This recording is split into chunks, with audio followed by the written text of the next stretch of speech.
დღეს რომ ვიწყებდე სოციმედიის შესწავლას, რამოდენიმე რაღაცას სულ სხვანაირად გავაკეთებდი. არ გამოვარჩევდი თავს დაბალი ფასებით, პირიქით შეთავაზებას უფრო ღირებულსა და მიმზიდველს გავხდიდი, რადგან დაბალი ფასი მხოლოდ დროებით მუშაობს და გრძელვადიან პერსპექტივაში ცოდნა და შედეგი გაძლევს უპირატესობას. საწყის ეტაპზე დავფიქრდებოდი, კარგად, თუ რა მიმართულება მაინტერესებს ყველაზე მეტად.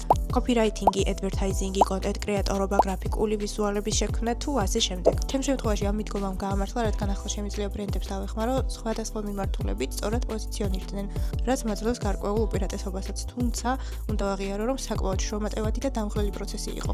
მუდმივად თვალყურს ვადევნებდი ალგორითმების, პლატფორმებისა და ტრენდების განახლებებს, რადგან თუ ამ სფეროში დროს ფეხს ვერ უწყობ, აუცილებლად დაკარგავ კონკურენტულ უპირატესობას. ეს ყველაფერი არ ნიშნავს იმას, რომ შეცდომები არ უნდა დაუშვათ, პირიქით არ შეგეშინდეთ ექსპერიმენტების. უბრალოდ კარგი იქნება თუ ამ ორს შორის რაღაც ჯანსაღ ოქროს შუალედს დაიცავთ და ეს ყველაფერი რა თქმა უნდა მოდის პრაქტიკაში. გამოიწერეთ ჩემი გვერდი უფრო მეტი საინტერესო რჩევებისთვის.